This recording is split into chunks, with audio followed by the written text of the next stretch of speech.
That's right. How do we come up with these ideas, eh? That email again, gbviews@gbnews.uk. I'll read some of your best comments out between now and 9 o'clock. But now it's time for the news headlines with the wonderful Miranda.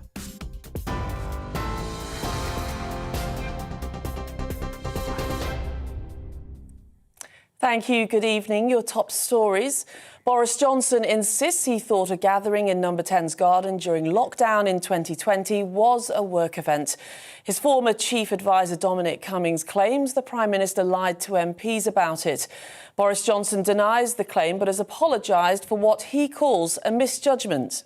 Nobody told me, and nobody said that this was something that was against the rules, that was a breach of the COVID rules, or we were doing something that wasn't a work event. COVID restrictions brought in to slow the spread of the Omicron variant in Scotland will be lifted next week. First Minister Nicola Sturgeon announced nightclubs can reopen from Monday. There'll be no limits on numbers at indoor events and social distancing will be scrapped. Police officers didn't have adequate first aid training at the time of the Manchester Arena bombing in 2017.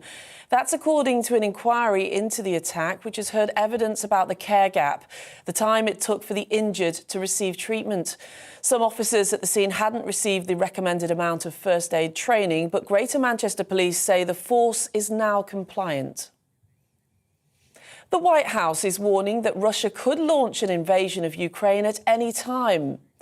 The US Secretary of State Antony Blinken will meet Russian Foreign Minister Sergei Lavrov in Geneva on Friday in an effort to de-escalate the situation. White House Press Secretary Jen Psaki said that the consequences will be severe if Russia doesn't take the diplomatic path. Putin has created this crisis by amassing 100,000 Russian troops along Ukraine's borders. This includes moving Russian forces into Belarus recently for joint exercises and conducting additional exercises on Ukraine's eastern border. So let's be clear. Our view is this is an extremely dangerous situation. We're now at a stage where Russia could at any point launch an attack in Ukraine. Well, meanwhile, the Ukrainian ambassador to the UK has told GB News the rest of the world is beginning to appreciate the threat Russia poses. Our partners in NATO and around the globe start to understand what we've been saying for so many years, that they are coming to something. They can't just sit there, shoot over the touchline. They will have to do something. They can't keep the thousands of troops at our border. I would ask all our partners to help with everything they can. And believe me, I should be modest, but I also expect any sort of help, boots on the ground as well.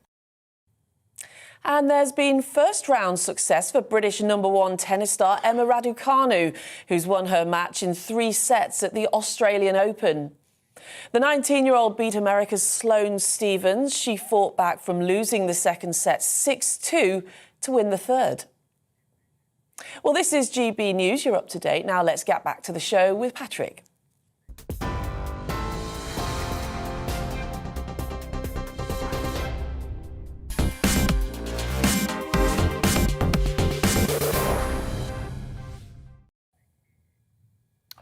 I'm sick and tired of terrorists being known to authorities.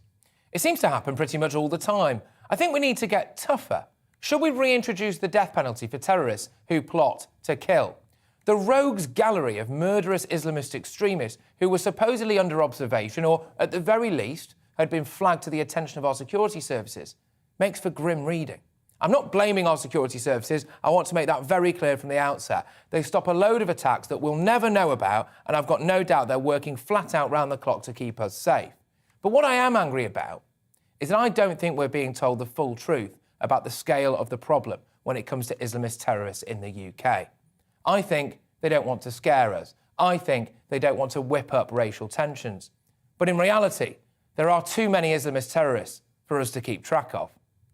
The latest Islamist to go on to commit an attack, having slipped through the net, is Malik Faisal Akram, who took hostages at a synagogue in Texas. He was able to fly to America and buy a gun because British intelligence closed an investigation into him, deeming him not to be a threat. But let's dig a little bit deeper, shall we? Salman Abedi, the Manchester Arena bomber, was known to MI5 for 7 years before he blew himself up in a room full of young children. Salman Abedi had first been on the MI5 radar in 2010, 7 years before the attack. He was made a subject of interest in 2014 and was mentioned on several occasions in reporting to MI5 from mid-2015 onwards, including information about his support for ISIS.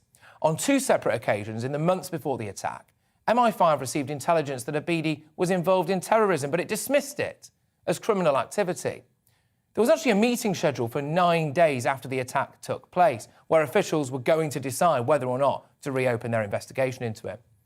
Usman Khan had planned to blow up the London Stock Exchange. He convinced everyone that he was rehabilitated, so was released early from prison, naturally. He was given special permission, actually, to travel to London for a rehabilitation event, where he stabbed 2 of the rehabilitation staff's team to death and injured 3 others. Police had to shoot him 20 times before he stopped completely. Khurram Butt, one of the London Bridge terrorists, was filmed as part of a Channel 4 documentary called, get this, Jihadis Next Door, where he was filmed unfurling an ISIS flag in Regent's Park. Forget the ISIS flag. I mean, that's a pretty massive red flag, isn't it? He went on to take part in a terror attack that saw 8 people die. Michael Adebolajo, the man who slaughtered Fusilier Lee Rigby in Woolwich in 2013, was linked in 2003 to the banned organisation Al-Muhajiroon. 3 years later, he was arrested outside the Old Bailey during a protest over the trial of Islamic activist Mizanur Rahman. In 2010, he was arrested in Kenya on suspicion of trying to train with the Al-Shabaab terror group. 3 years later, he killed Lee Rigby because he was still allowed to walk the streets as a free man. Giving these people any kind of freedom whatsoever is dangerous. Just look at the Streatham terrorist, Sudesh Aman. He was under near 24-hour surveillance, but was still able to nip into a shop, buy a knife and stab 2 people before being shot dead. Why was that allowed? Why take the chance? Why give him the freedom? All those resources, all that manpower, the time, the energy. And I'm sick of how many of these terrorists are linked to one single man, Anjem Choudhury. If you type in Anjem Choudhury linked to on Google, there are pages and pages and pages of results. The terror cell behind the kidnap of journalist John Cantley, for example. He's widely reported to have directly influenced around 100 terrorists, both at home and abroad. He was a key figure in Al-Muhajiroon before it was banned under terrorism legislation and relaunched itself as Al-Gharaba, which again was banned under terrorism laws. Successor groups, in turn, were banned under terrorism legislation, such as Islam for UK and Muslims Against Crusades. If we couldn't arrest a man with links to that many banned terror organisations until he actually pledged allegiance to ISIS, I think we've got problems, don't you? This guy was acting as a cancer, spreading terror like ringworm throughout society. Dutch intelligence agency AIVD declared Choudhury to be a key influence in the spread of the jihadi movement in the Netherlands. Choudhury reportedly also helped set up Sharia for Belgium. If reports are true, then he's been on an international jihadi tour, this guy. I think we have to face facts here. There are too many terrorists for us to keep track of. The terror threat is clearly much bigger than what we're being told, and rehabilitation doesn't work, in my opinion. For someone who believes that they're serving a higher power, who buys into a death cult and thinks that their way of entering paradise is by killing innocent civilians, I don't think you come back from that. I don't think you'll ever not be a threat. I think we should bring back the death penalty for convicted jihadis, at least anyone found guilty of a plot to kill others. They should face the death penalty. If they want to go to paradise, then why don't we send them there?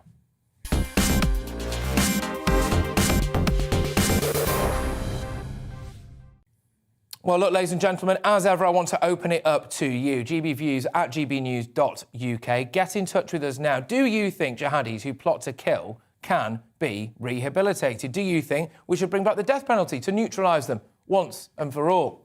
I'm joined now by a man who has been at the sharp end of counter-terrorism for many, many years, a man with an insight into the dark world of extremism that, frankly, few of us will ever obtain, a man who knows a lot more about it, definitely, than me. It's Major General Chip Chapman, former head of counter-terrorism at the Ministry of Defence. Major General, thank you very, very much for your time. Are our intelligence services being swamped by the Islamist terror threat? Well, there's a number of metrics you can look at. So if you look at the one which happened in the last couple of days with Akram, Of course, he wasn't a subject of interest. Was a closed subject of interest. He'd been on the radar before. Now, being on the radar and being considered as known to authorities is not actually a very good metric at all. Everyone who's ever been in prison is known to the authorities. There are 90,000 of those in the UK at the moment. So in any democracy, you have to prioritise with resources. And of course, he was probably priority 4. And the main resources in terms of surveillance and things like that are to priority 1 Alpha and 1 Bravo. That is the plots which are the real threats to life. Now, of course, he was so low down, probably a priority 4, that he was allowed to fly to America.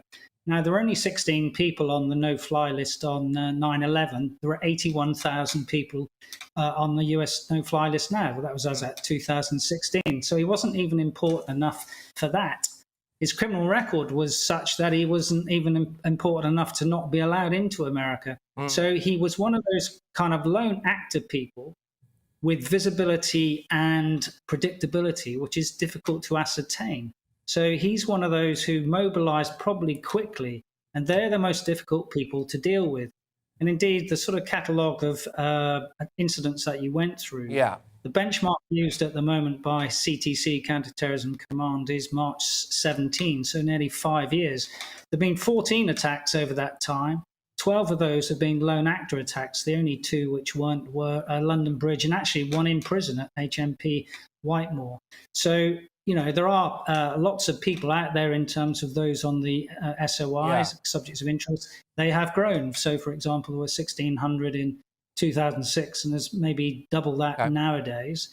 And there's lots of closed subjects of interest, but it's very easy now that they've applied machine learning and AI, which was one of the outcomes of the reviews that went on after the 2017 attack, to move people between these. So the notion of just having a subject of interest and a closed subject of interest with no movement between the two is no longer really valid. I'm keen to get your view on, if someone has gone to the extent where they've plotted a terror attack that would cost lives, so they've plotted to kill, right? Do you think they can be rehabilitated? Well, the answer to that is some can and some cannot. Again, there is a lot of behavioural analytics to this, but one thing that AI and machine learning cannot do for you, it cannot predict terrorism risk, and it cannot predict criminal recidivism. That's why it's so difficult to do de-radicalisation programs. It works for some and it can be gained by others. And if there are methods that you can do to stop some of these people by having non-judicial things, the terrorism prevention implementation measures, which is why, for example, you've not heard Chowdhury illuminate since he was allowed out from prison. So there's always a risk of people going back. But whilst you have a judicial system which locks people up for the appropriate length of time based on their crime, you have to let people out at a certain time unless they are the most... That's the point, isn't it?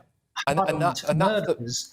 And for example, it's probably not widely known, but the dissemination of terrorist publications is what most people are put in prison for. Most prison sentences are under 4 years. Only 2 people in the last 12 months to December 21 were locked up for life sentences. Terrorism amplifies the dread hazard, but actually it's pretty rare still in the UK. Yeah, and you've hit the nail on the head there, which is that we do have a rule of law, absolutely, and certainly that's a great thing. We are a democracy. We do have a much feted judicial system. One could argue that in some respects it's the envy of the world. But does it need changing when it comes to terror suspects, and specifically now terror suspects who plot to kill? Because from where I'm sitting, they will always be a risk. And I find it very hard to look the family of someone who's just been killed by one of them in the eye after they've been released from prison and say, you know what, we had to let them out. Surely we can actually do whole life tariffs. Surely, potentially, the death penalty might be a solution. Well, plotting to kill, of course, it would not be an offence. That would be attempted murder, and one of those 14 offences was that. So the attempted murder in Manchester on New Year's Eve about 4 years ago. But if it's attempted murder, you don't get locked up for a whole life term. That's the way that the tariff. But I'm asking specifically with jihadi intent. Sorry to interrupt, but we're asking specifically with jihadi intent. So not just attempted murder. If I was done for attempted murder, the being on top of that, maybe creating some kind of new system within our legal system where if the attempted murder, if the plot to kill was terror related, then actually that's when we could maybe introduce whole life tariffs or even the death penalty. You absolutely would need to change the law then. There is no crime in law of being a terrorist per se. Now, if you have multiple murders, then that is a different thing. And that needs a reasoned debate amongst all people, not just terrorist murderers, but those who stand out in the whole life tariff, people who stand out for us, the Yorkshire Ripper and Dennis Nielsen and people like that. Yeah, indeed. And I just do wonder as well, how difficult is it to monitor someone 24/7? There was the Streatham attacker who wasn't actually, by the time that he did commit his attack, under 24-hour surveillance, but it wasn't far off. I mean, hence why actually he was essentially neutralised so quickly, as it were. But doesn't this just show it? The resources, the manpower, the time, the labour it takes to actually monitor someone 24/7. Could you talk our viewers a bit through that, how labour-intensive and resource-heavy that is? Well, you have a number of teams that make up a surveillance team over a 24/7 period. And of course, they can only surveil a particular number of period over that time. I won't give you the figures, but of course you can do technical intelligence as well as physical intelligence. And again, there are techniques there where you need to get a warrantry for intrusive surveillance for that to happen under various human rights legislation. That is why, of course, you have a prioritization grid and why Akram did not meet the guy who went to America. There are tough choices that have to be taken in the counter-terrorist world, as they do in the sort of general policing world. Most of those are correct most of the time because we have so few terrorist attacks. And indeed, going back to my baseline, 32 late-time plots have been negated in the last 5 years. Absolutely, and I think that's an important point I want to make again. If anyone's just tuning in, it's very easy to seem like you're criticising security services. As the Major General has just said there, 32 late-stage terror attacks foiled in the last 5 years. And on top of that as well, look, presumably loads more that we haven't actually heard about and never will. There's no doubt whatsoever that we are very grateful and should be very grateful as a nation for the calibre and the quality of our security services. I do also, though, just as a final point, really, would like to ask you, can you understand why, certainly in the case of the Streatham terrorist, for example, or the guy who plotted to blow up the London Stock Exchange who was released and he then went out and killed 2 people, of course, at a rehabilitation event, frankly. Can you understand why members of the public would say, we were taking a big risk here, an unnecessary risk, allowing these people out, and that actually they should just be locked away forever, potentially they should just be euthanised? Of course I can. So there's two elements to that, I think. The first notion we have to discuss is whether you can just lock someone up and throw away the key, a whole life tariff, meaning a whole life tariff. Yeah. And the second one is if you then go to the right of arc and saying that we actually need to string these guys up or have some method of just putting them to sleep forevermore. Would you back the death penalty for them? I'd like an informed debate rather than answering that off the cuff today, I think. OK, all right, well, there you go. I can tell you're an expert. It's not your first interview, that's for sure. But look, I think it would be good for our viewers of just, if you had to put, I know it's not necessarily the discussion in the round that you were after, but look, if you had to put a percentage on it, as it were, are you potentially more in favour of reintroducing the death penalty or less? Well, in probability terms, which is what we talk about in intelligence, I'd put it at 55 to 80%. In favour? Yeah. OK, fantastic. Well, look, I'm very glad that you answered the question. Thank you very much. Major General Chip Chapman there, who was, of course, Head of Counter-Terrorism at the Ministry of Defence. Wow, I tell you what, it's interesting stuff, isn't it, really, to get the views of someone that informed, that plugged in, that clued up about what is a major threat. The emails, as you can imagine, have been flooding in. I want to go to those very, very shortly. gbviews@gbnews.uk. I am asking, ladies and gentlemen, whether or not you think we should bring back the death penalty for terrorists who plot to kill. Stay tuned, though, of course, for Dan Wootton tonight, because he takes it up another notch, doesn't he? 9 p.m. for someone who has a unique perspective. Now, after falling victim to Islamic radicalisation, Tarina Shakil, the Syria runaway, who was the first British woman to be jailed for joining ISIS, and claims now that she is reformed, which is relevant in a way, anyway, to what we're talking about. She gives her first live TV interview tonight, right here, as she tries to build back her life. You are not going to want to miss Dan Wootton tonight, let me tell you that much, ladies and gentlemen. Next, we'll talk about the right to protest after the House of Lords voted against the Police, Crime, Sentencing and Courts Bill. And I want to hear from you. Email me, as I've just said, gbviews@gbnews.uk, or, of course, you can tweet me at GBNews. You can even email me anything, tweet me anything. Of course, it's Chat to Pat, isn't it? There we go. Stay tuned.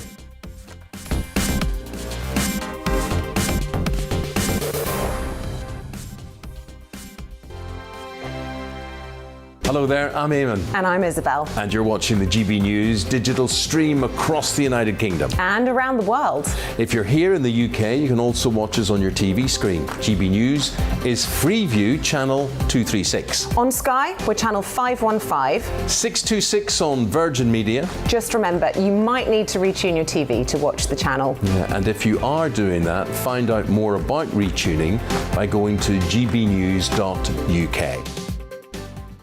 Join my show Farage, 7 p.m. till 8 p.m. Monday through Thursday. And there you will get opinion, analysis, debate, and I'll cover stories that nobody else dares to touch. And then for the last 15 minutes, talking pints. We're over a drink. We have a civilized conversation with someone. We very often disagree, but we do it in a grown-up way. Come and join me on Farage.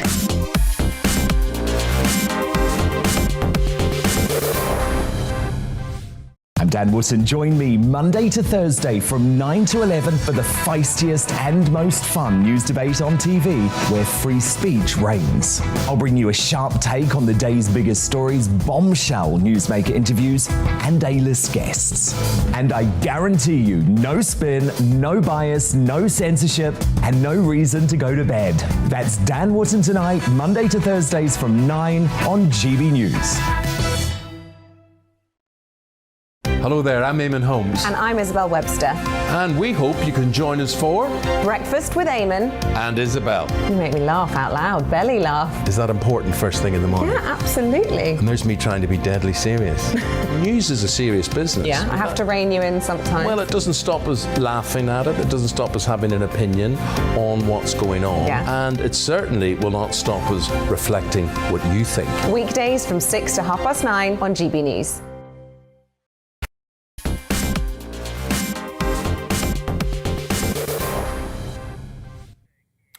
Welcome back. Now, in a moment, we'll discuss the right to protest. But first, let's get your reaction to our discussion about Islamist extremism and whether jihadis should face the death penalty. Simon agrees, saying, hi, Patrick, yes, death penalty for terrorists and child killers. We need to get tough on these so-called people. Thank you very much for that view. John on email wrote, yes, Patrick, I agree. It's time we reinstated the death penalty for terrorism and some other vile crimes. Interesting here, because I wanted to make a distinction, right? Because the vast majority of people who go down for terror in this country are for things like disseminating terrorist literature, downloading it on their laptops. Now, OK, people may disagree with me on this. I'm not calling for the death penalty for them. I think it's people who plot to kill, people who've gone that extra step, people who, for me, in my opinion, cannot be rehabilitated. Once you've gone to that extreme, once you've decided that you want to join a death cult and you are serving a higher power, and the way to serve that higher power is to slaughter innocent people, I don't think you can come back from that. And it's those people that I'm saying I don't see why we waste a load of our time, our resources, our taxpayers' money, housing them, giving them 3 square meals a day in a prison cell, when, frankly, they could just be executed. The death penalty, there's no name on this one yet, anyway. The death penalty should never have been abolished by Labour, but now we're out of the EU. We need to remove ourselves from the European Convention on Human Rights and reinstate the death penalty for all heinous crimes. Gosh, terrorism included. That is anonymous. It's a strong view. I mean, look, for the purposes of this discussion anyway, we're sticking to the old terrorism issue. But it's interesting to see how many of you actually would reintroduce the death penalty for other crimes. If you go out and check out the polling data on this, it does actually make quite fascinating reading, because Britain as a nation, if you can believe the polls, so, you know, is pretty split on this, and it usually comes out just in favour of not bringing back the death penalty. But there we go. Patrick, 100% correct. I love this answer already, thank you. You can't and won't change the terrorists. Death penalty, yes, and that is Jim. And I think there's a point there, isn't there? Well, in fact, that's my point, really. You can go around the houses with these rehabilitation schemes if you want. They can be gamed, they can be tricked, and actually, at the end of the day, is it really worth the risk? I've got a couple more, I think, here. Terrorists who plan to kill should be subject to capital punishment. This should also apply generally to murder and attempted murder, where culpability is proven beyond any doubt. After all, the intent should be punished, not the outcome. Another anonymous one there. That's interesting stuff. Right, well, look, thank you very much, everyone. I mean, that was just a snapshot, really, of the amount of people who've been getting in touch. It's really got you going, this. Keep them coming throughout the show. As you know, we like to go to your views throughout, so gbviews@gbnews.uk. Get in touch. Let us know what you think of our big question of the day, which is whether or not jihadis, terrorists in general, really, who plot to kill, should now face the death penalty. But moving away from that, protests. They are a human right, aren't they? In a functioning democracy, anybody should be allowed to make their voice heard and express their discontent. But sometimes they're also very, very annoying and cause huge levels of disruption and cost our economy billions of pounds. Last night, the government suffered a resounding defeat in the House of Lords as it tried to bring in new laws that could limit the scope of protests in this country. So the government's police crime sentencing and courts bill, which wanted to introduce laws allowing people to stop and search anyone, even without suspicion, to clamp down on protests if they are deemed too loud as well, for example, and many more elements. Anyway, it was all roundly rejected. Some branded it draconian, others think it's the only way to get to grips with the likes of Insulate Britain or Insulate Prison, as I like to call them now, after their recent verdicts. Well, look, I'm joined now by former frontline police officer Sam Smith, and I'm also joined by Matt O'Connor, who is founder of Fathers for Justice, who you may know better as the group of men who, amongst other things anyway, dressed up as superheroes and scaled buildings to raise awareness of fathers' rights. Both of you, thank you very, very much. Look, I'll start with you, Matt, if that's Good evening, all right. Patrick. Yeah, evening. Matt, I'll start with you. What do you make of the plans to curb these protests? Well, I think we have a long and honourable tradition of process in this country. We wouldn't have a Labour Party if it wasn't for civil disobedience, if it wasn't for the right to protest. We wouldn't have had the suffragettes. We wouldn't have had a great many political movements which are born in the crucible of civil disobedience. It's a fundamental right. You cannot have a democracy, a functioning democracy, that doesn't have a fundamental right of protest. This bill, the Police Crime Sentencing and Courts Bill, would have outlawed Fathers for Justice back when we were protesting 10, 15 years ago. It is draconian.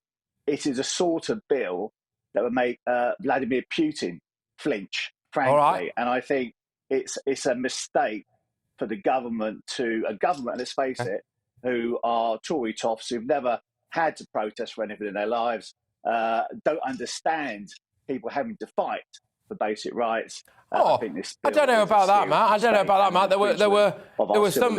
There were some protests against the ban on fox hunting. You know, let's have it right. But I'm going to throw over to you now, Sam, and just ask. You're on the other end of this, right? You're on the other end of this. You conceivably will be the kind of person who, when Insulate Britain glue themselves to something, they send you out to the M1, right? How does that feel? Do you think that there was an element or elements of this bill that would have been a good thing? Yes and no, but probably mainly no, actually, because I think the problem is the Institute can't speak today. Britain issue was basically badly handled by the police. I believe they have enough powers to deal with stuff like that. You know, they've got obstruct the highway, they've got prevent breach of the peace. I think the biggest issue is the fact that we've cut the police so much there isn't enough officers. I think this 20,000 new officer thing is a bit of a farce. I think we've got officers who are rush trained. They haven't got the education about what they have on their tools to be able to deal with incidents like this.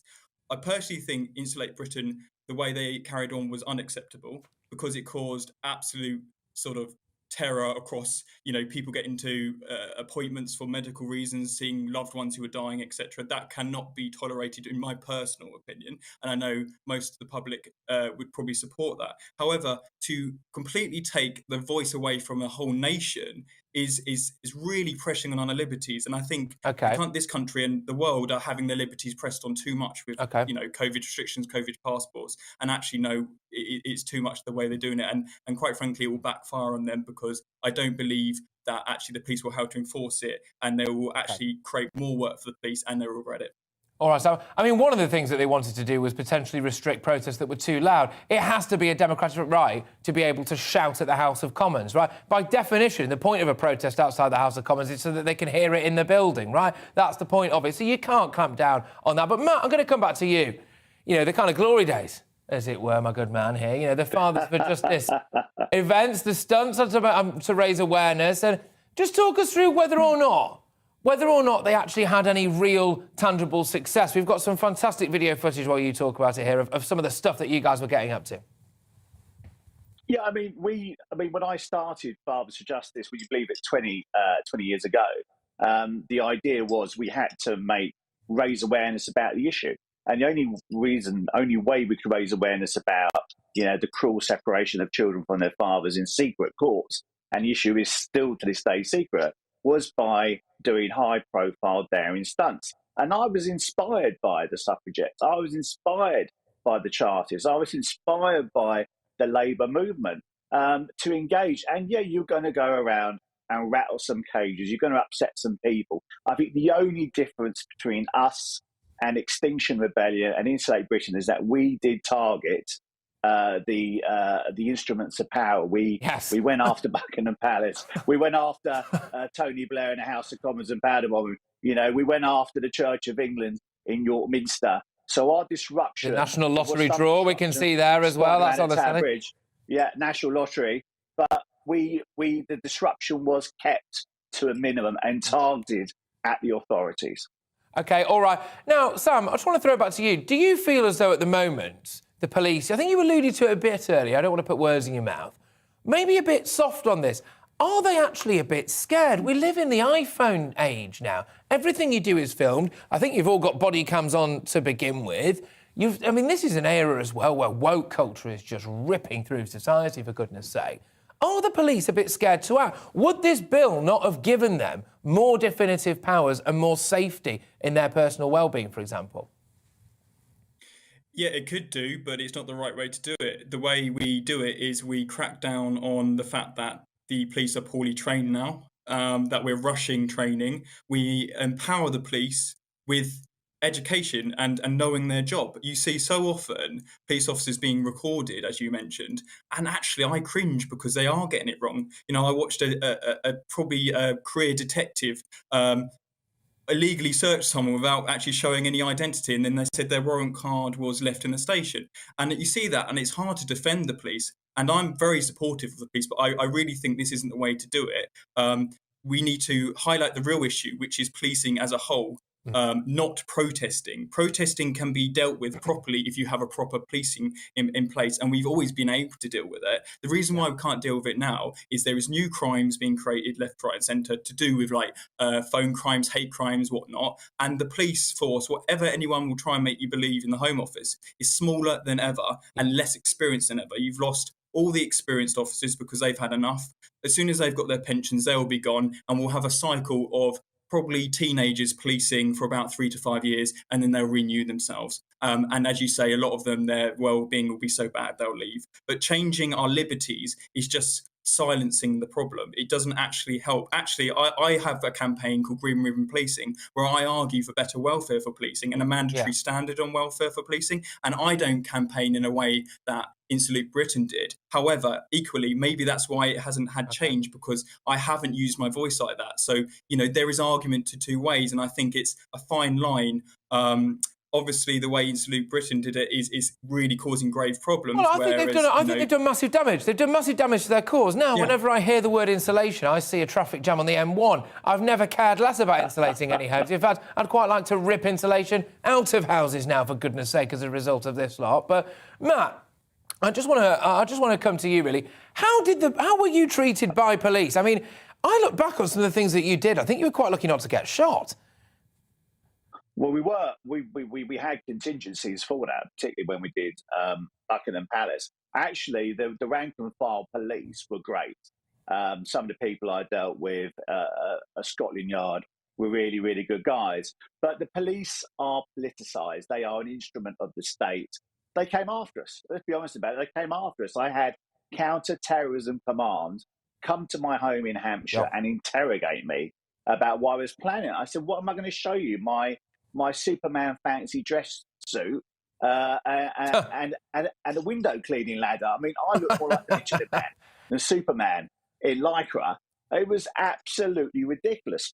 And the level of intensity and scrutiny and the smear, we had the Tony Blair kidnap plot. We were plotting to kidnap Leo Blair, his son, which was on the front page of the Sun newspaper. And it was like a John le Carré novel. I came into London. I used to have 4 police officers with me. I had my own security entourage. It was ridiculous.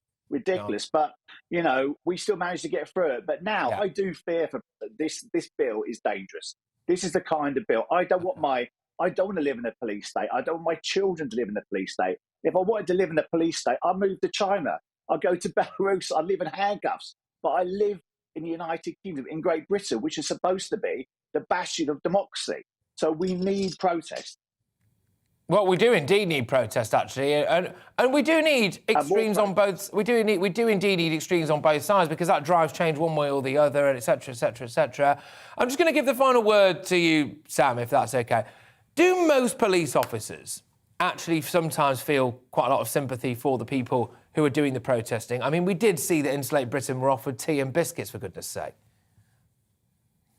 Well, I mean, yeah, police officers are human beings, and they get branded as one person. Like, if a bad police officer gets put in the press, all police officers are scum. That seems to be how it is. Yeah, if a bad plumber gets put in the press, not all plumbers are scum. So it is difficult. But yes, they're all individuals. They've all got different views. You'll have some people who have right-wing views, some who have left-wing, some people agree and some don't. But the point is, when you hold that, office of constable, you agree to enforce the law. So you're at the mercy of the law. And you don't actually really get a say about it. No. And when you are, this is my only thing I will say, when you are not happy with police officers enforcing the law, don't blame them, don't call them scum and spit at them. Just remember, the person you need to blame is the MPs or the people in Parliament, and you need to challenge that. Obviously, that's another reason why we've got to be careful about keeping the right to speak and what loudness and all that hushed down, because actually, in a way, they're going to silence people challenging that, and that's where it becomes a bit of a circle and a bit of a problem. Absolutely. Look, both of you, I thoroughly enjoyed that. Thank you very much. I'm sure our viewers did as well. Former frontline police officer Sam Smith and Matt O'Connor, founder of Fathers for Justice, both of them there just discussing this new bill that was knocked into touch by the laws that could essentially have changed the way that we protest in this country forever. Some said it would have been a good thing to shut Untitled Britain up. Some other people said, hey, it's a draconian, never-ending march towards a police state. But anyway, now, are the unvaccinated being unfairly discriminated against? As some employers look to cut sick pay for the unvaccinated staff who are forced to isolate after coming into contact with someone who's had COVID, we'll also now be talking to an eminent employment lawyer about that. But we're also asking the big question this evening. Will our NHS collapse if unvaccinated staff are sacked? The NHS is going to begin the COVID cull in just 2 weeks' time. Stay tuned. Coming up on Dan Wootton tonight, would you be able to trust a former ISIS convert? Tarina Shekel of the Staffordshire mum, who became the first British woman to be prosecuted for joining the death cult upon returning from Syria, reveals her battle to turn her life around after being de-radicalised in her first live TV interview.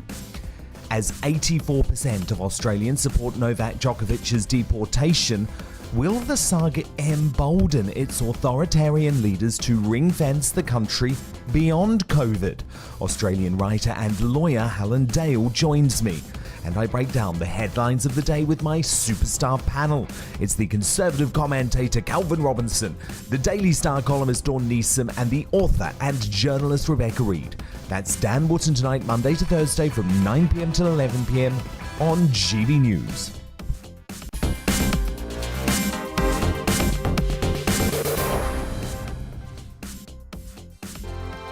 Hello there, I'm Eamon. And I'm Isabel. And you're watching the GB News digital stream across the United Kingdom. And around the world. If you're here in the UK, you can also watch us on your TV screen. GB News is Freeview channel 236. On Sky, we're channel 515. 626 on Virgin Media. Just remember, you might need to retune your TV to watch the channel. Yeah, and if you are doing that, find out more about retuning by going to gbnews.uk.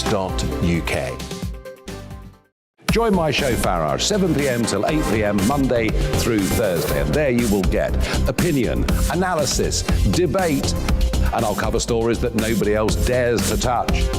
And then for the last 15 minutes, talking pints. We're over a drink.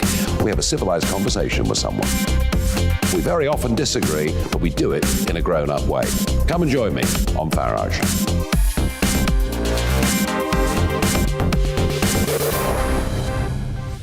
I'm Dan Wootton. Join me Monday to Thursday from 9 to 11 for the feistiest and most fun news debate on TV, where free speech reigns. I'll bring you a sharp take on the day's biggest stories, bombshell newsmaker interviews, and A-list guests. And I guarantee you, no spin, no bias, no censorship, and no reason to go to bed. That's Dan Wootton Tonight, Monday to Thursdays from 9 on GB News. Hello there, I'm Eamon Holmes. And I'm Isabel Webster. And we hope you can join us for Breakfast with Eamon. And Isabel. You make me laugh out loud, belly laugh. Is that important first thing in the morning? Yeah, absolutely. And there's me trying to be deadly serious. News is a serious business. Yeah, I have to rein you in sometimes. Well, it doesn't stop us laughing at it. It doesn't stop us having an opinion on what's going on. Yeah. And it certainly will not stop us reflecting what you think. Weekdays from 6 to 9:30 on GB News.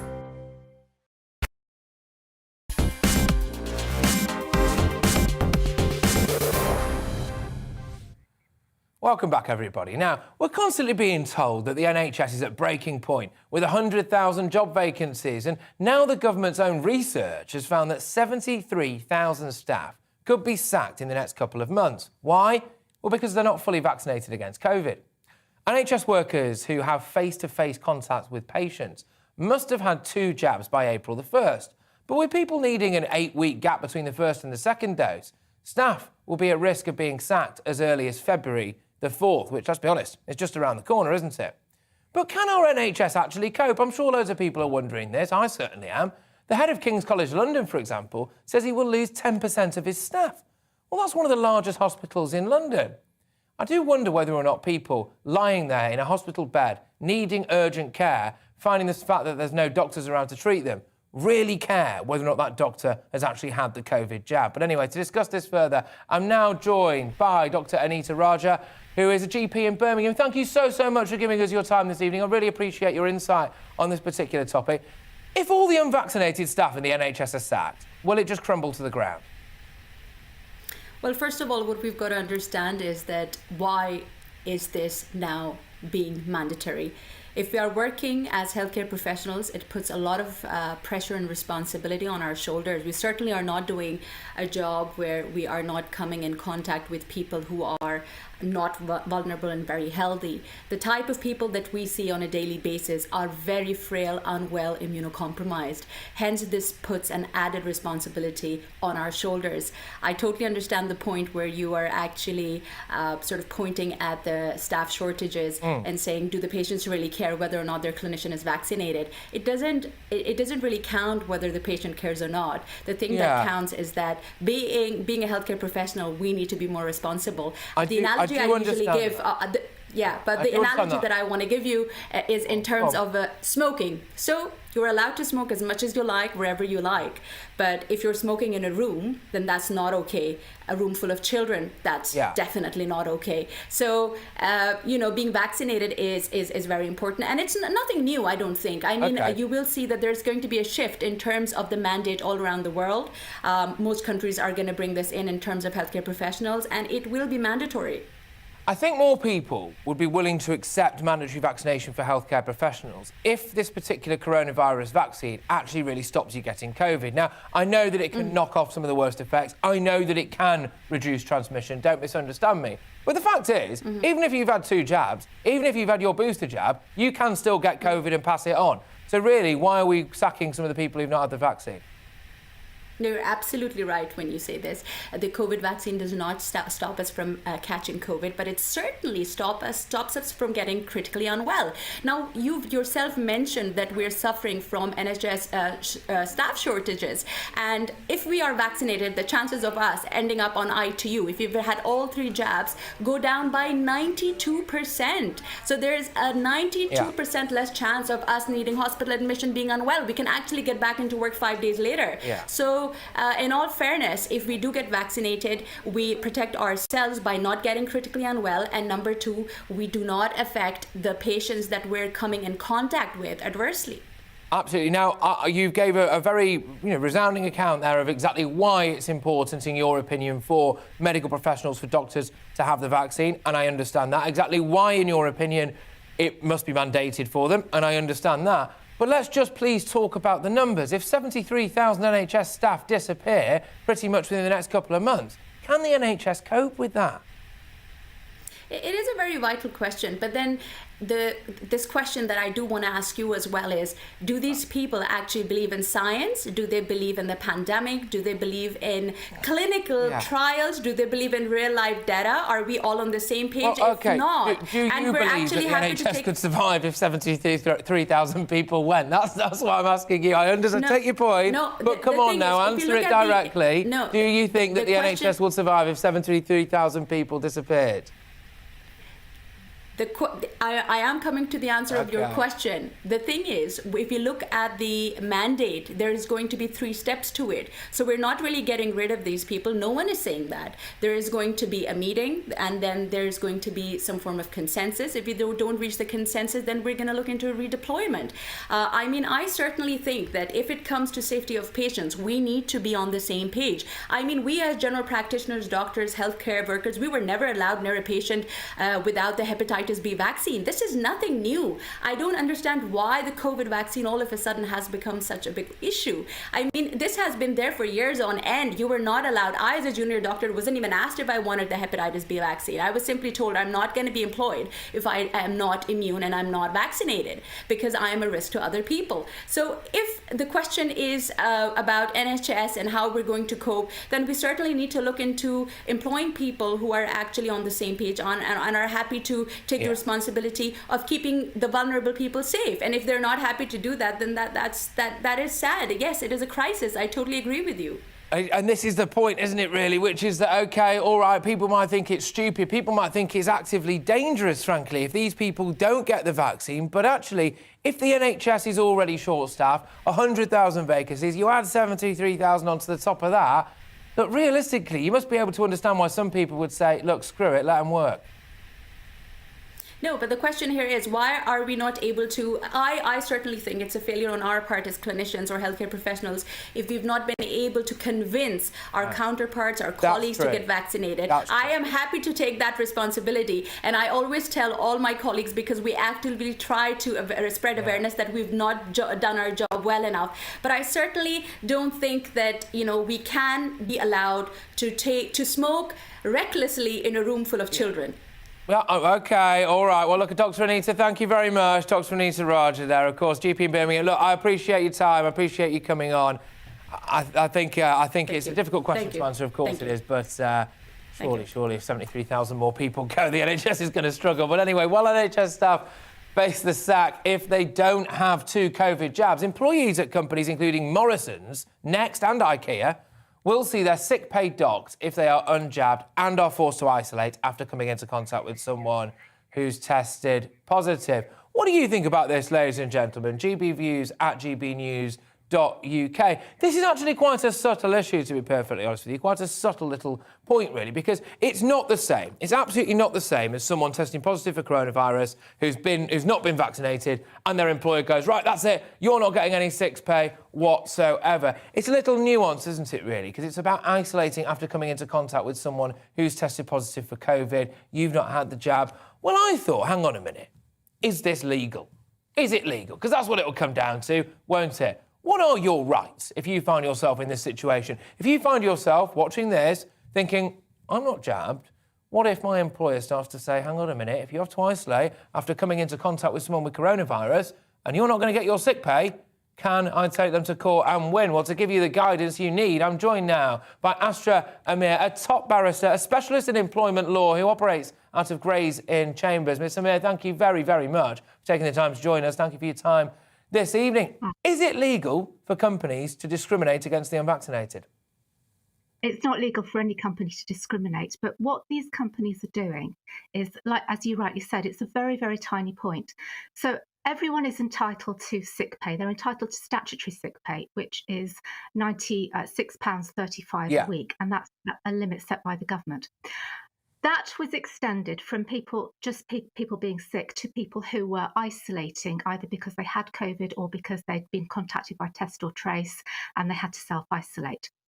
When the law changed to say that those who were vaccinated did no longer had to self-isolate. What the companies did was they said, well, okay, you can have your statutory sick pay, that they can't give them any less than that, but we're not going to give you any extra. So what a lot of companies do is they give enhanced statutory pay. And these companies are saying, well, you're not going to get the extra pay. You can just have the statutory sick pay if you can't come in and you can't work from home. That's what the companies are doing.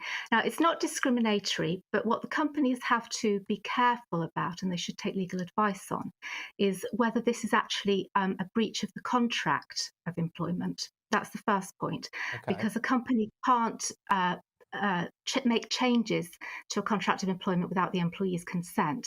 Although there are arguments that they could make in relation. So there's never. Sorry to interrupt. We're just a little bit pressed for time, and I just want to get you on one thing because I'm concerned that it might go a step further now, where actually they just say anyone who's unvaccinated actually will not get sick pay if they go off for COVID. So not even if they just, if they come into contact with someone who's and they're forced to isolate. Do you think that there's any chance that they could go that way and do that legally?